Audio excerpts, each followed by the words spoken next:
नमस्कार। दिन भर की बड़ी खबरों में आपका स्वागत है। मैं हूं शिवानी। आज की खबरों में बात होगी, चुनाव आयोग ने ममता को फिर लिखा लेटर, अचानक लागू हुआ वक्फ कानून, मचा हड़कंप की, और सुप्रीम कोर्ट पर फूटा मौलाना मदनी का गुस्सा, बौखलाई बीजेपी की। साथ ही खड़गे से मीटिंग के बाद बिहार पर राहुल का बड़ा फैसला की, और यूपी की एक विधानसभा से 20,000 वोट गायब, सबूत के साथ सामने आई सपा की। वहीं खबर के अंत में बात होगी, अचानक बीजेपी अध्यक्ष की रेस में आया नया नाम, दिग्गजों की बढ़ी धड़कने की। इसी के साथ आज दिन भर की सभी बड़ी और प्रमुख खबरों को जानेंगे विस्तार से। उससे पहले एक नजर सुर्खियों पर। सिद्धारमैया और शिवकुमार ने पहले ब्रेकफास्ट किया, फिर प्रेस कॉन्फ्रेंस की। सीएम बोले, हमारे बीच कोई मतभेद नहीं, दोनों में कुर्सी को लेकर खींचतान तेज। चुनाव आयोग का ममता सरकार को दूसरा लेटर, डीजीपी और पुलिस कमिश्नर को लिखा, बीएलओ को खतरा, चिंता की बात, उन्हें धमकियों से बचाएं। बंगाल में 8 महीने बाद वक्फ संशोधन कानून लागू, ममता बोली थी, गोली मार दो लेकिन धर्म के आधार पर बंटवारा नहीं होगा। बिहार में महागठबंधन विधायक दल के नेता बने तेजस्वी यादव, तेजस्वी के आवास पर हुई विधायकों की बैठक, दिल्ली में खड़गे के आवास पर हुई मीटिंग। बिहार में आरजेडी से गठबंधन तोड़ेगी कांग्रेस, पुराने जातीय समीकरण मुस्लिम, दलित, भूमिहार और ब्राह्मण पर लौटेगी पार्टी, हार के बाद दिल्ली में बड़ा फैसला। नेशनल हेराल्ड केस पर फैसला तीसरी बार टला, ईडी चार्जशीट पर संज्ञान ले या नहीं, कोर्ट को तय करना है। आरोपियों में राहुल गांधी और सोनिया गांधी के नाम। कौन बनेगा बीजेपी का राष्ट्रीय अध्यक्ष, पीएम करने जा रहे बड़ी बैठक, रेस में एक और नाम आया सामने। कांग्रेस से हुआ चेहरों को बनाएगी विधायक दल का नेता, बिहार में जल्द करेगी कांग्रेस कमेटी की घोषणा, एकला चलो की रणनीति पर भी फैसला संभव। मौलाना मदनी बोले, जब जब जुल्म होगा तब तब जिहाद होगा।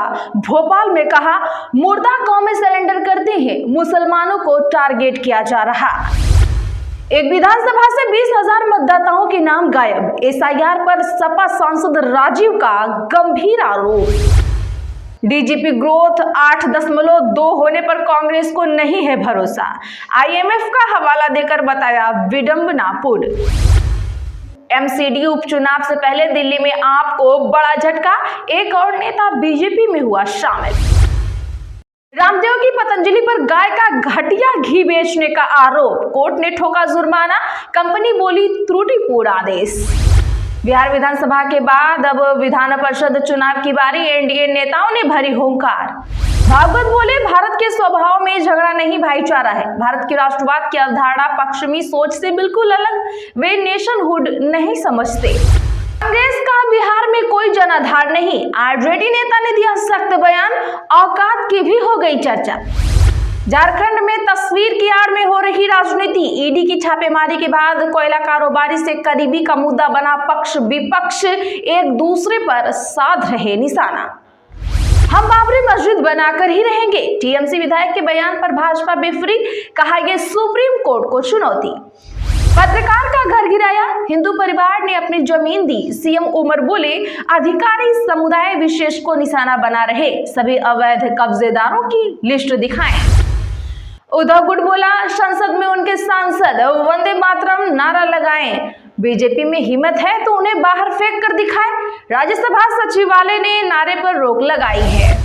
संजौली मस्जिद मामला तूल पकड़ने लगा, हिंदू संगठनों ने शव यात्रा निकाली, थाने के बाहर पुतला फूका, प्रशासन से मीटिंग का बहिष्कार।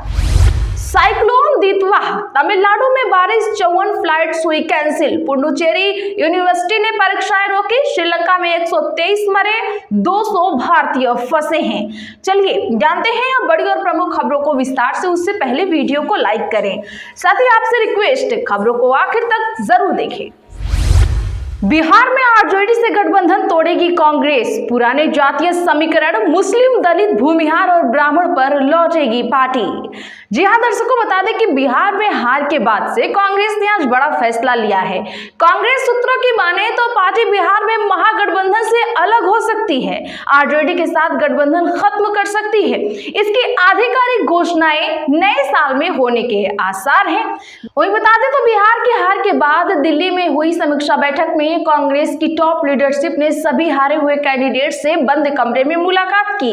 राष्ट्रीय अध्यक्ष मल्लिकार्जुन खड़गे, लोकसभा में नेता प्रतिपक्ष राहुल गांधी और केसी वेणुगोपाल ने नेताओं के साथ कई राउंड बैठक की। बैठक में शामिल बिहार कांग्रेस के एक बड़े नेता ने बताया कि जब पार्टी बिहार में नए सिरे से अपना बेस तैयार करेगी, इसका संकेत राहुल गांधी की तरफ से मिल गया है। बैठक में शामिल कांग्रेस के एक बड़े नेता ने बताया कि अब पार्टी बिहार में नए सिरे से अपना बेस तैयार करेगी, इसका संकेत राहुल गांधी की तरफ से मिल गया है।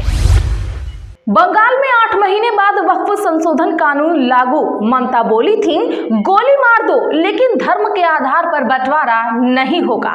जी हां, पश्चिम बंगाल में ममता सरकार 8 महीने के विरोध के बाद नए वक्फ संशोधन कानून को लागू करने पर राजी हो गई हैं। राज्य सरकार ने सभी जिलाधिकारियों को निर्देश दिया है कि राज्य की 8063 वक्फ संपत्तियों की जानकारी 6 दिसंबर 2025 तक केंद्र सरकार की वेबसाइट पर अपलोड करें। वक्फ संशोधन कानून इस साल 4 अप्रैल को संसद के दोनों सदनों में पास हुआ था। तब पश्चिम बंगाल ने इसे अपने राज्य में लागू करने से साफ मना कर दिया था। सीएम बनर्जी ने 8 अप्रैल को एक रैली में कहा था कि जब तक पश्चिम बंगाल में ममता दीदी हैं, मुस्लिम समुदाय की संपत्ति की रक्षा करेंगी। चाहे कोई मुझे गोली मार दो, मुझे एकता से अलग नहीं किया जा सकता। बंगाल में धर्म के नाम पर बंटवारा नहीं होगा। वो एक बात सामने आई है कि ममता आखिरकार राजी क्यों हुई हैं। तो बता दें कि कानून को अदालत में चुनौती दी गई है, लेकिन सुप्रीम कोर्ट ने नए प्रावधानों के लागू होने पर कोई रोक नहीं लगाई। इसीलिए कानूनी रूप से राज्य सरकार पर इसे लागू करने की बाध्यता है। मौलाना मदनी बोले, जब जब जुल्म होगा तब तब जिहाद होगा। सुप्रीम कोर्ट पर उठाए सवाल, कहा मुसलमानों को सीधा टारगेट किया जा रहा। दरअसल बता दें कि आज भोपाल में जमीयत उलेमा हिंद की गवर्निंग बॉडी की बैठक में मौलाना मदनी ने कहा कि मौजूदा दौर में इस्लाम और मुसलमानों के खिलाफ नफरत फैलाने की कोशिशें बढ़ गई हैं। जिहाद जैसे मुकद्दस शब्द को आतंक और हिंसा से जोड़ना जानबूझकर किया जा रहा है।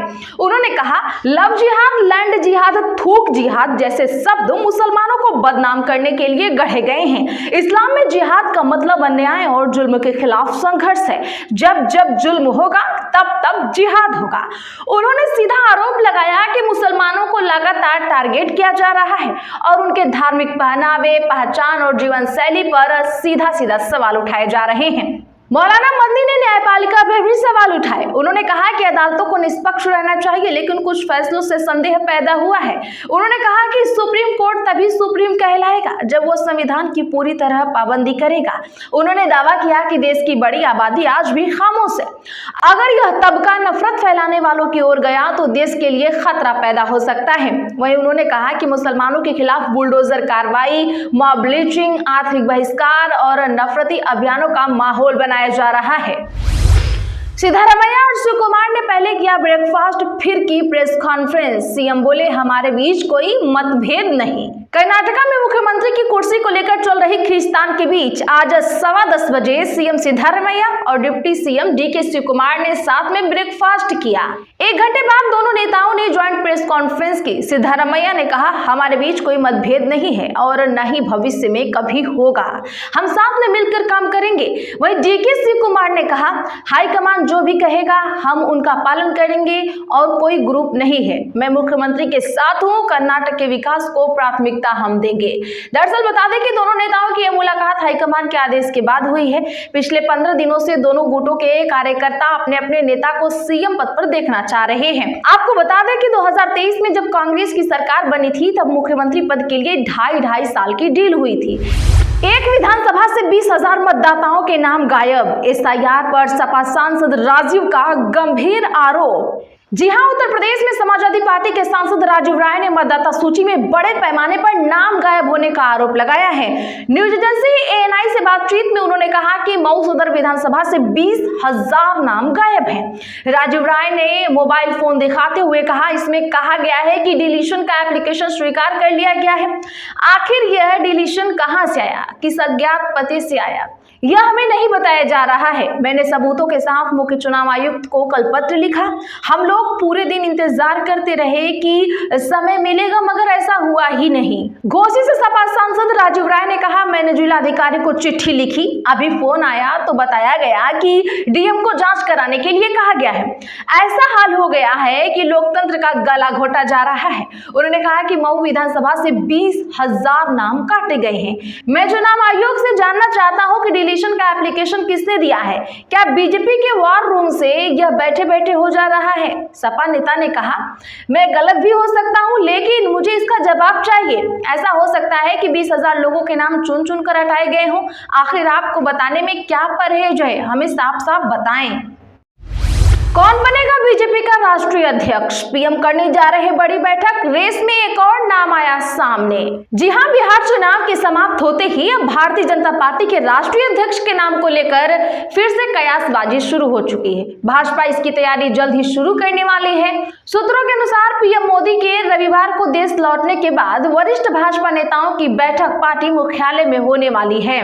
लेकिन मीडिया रिपोर्ट्स में राष्ट्रीय अध्यक्ष पद के लिए कुछ प्रमुख नामों पर चर्चा हो रही है। उनमें केंद्रीय मंत्री धर्मेंद्र प्रधान का नाम सबसे आगे है, जिसका आरएसएस और संगठनात्मक मशीनरी से मजबूत जुड़ाव है। केंद्रीय मंत्री भूपेंद्र यादव के नाम की भी चर्चा है, जो कि केओबीसी वर्ग से एक मौजूदा संगठनात्मक चेहरा है। केंद्रीय मंत्री शिवराज सिंह चौहान, केंद्रीय मंत्री मनोहर लाल खट्टर और उत्तर प्रदेश के उप मुख्यमंत्री केशव प्रसाद मौर्य के नाम को लेकर भी चर्चा जारी है। रामदेव की पतंजलि पर गाय का घटिया घी बेचने का आरोप, कोर्ट ने ठोका जुर्माना। कंपनी बोली त्रुटिपूर्ण आदेश। क्या आप भी खाते हैं? योग गुरु बाबा रामदेव की कंपनी पतंजलि पर गाय का घटिया घी बेचने का आरोप लगा है।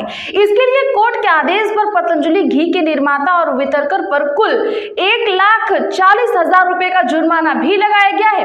हालांकि पतंजलि आयुर्वेद लिमिटेड इस पर सफाई देते हुए इस आदेश को त्रुटिपूर्ण तथा विधि विरुद्ध बता रहा है। तो आज के लिए बस इतना ही। ऐसे ही खबरों के लिए चैनल सब्सक्राइब करें और बगल में घंटे के निशान को दबाना ना भूलें। वीडियो को लाइक और शेयर जरूर करें।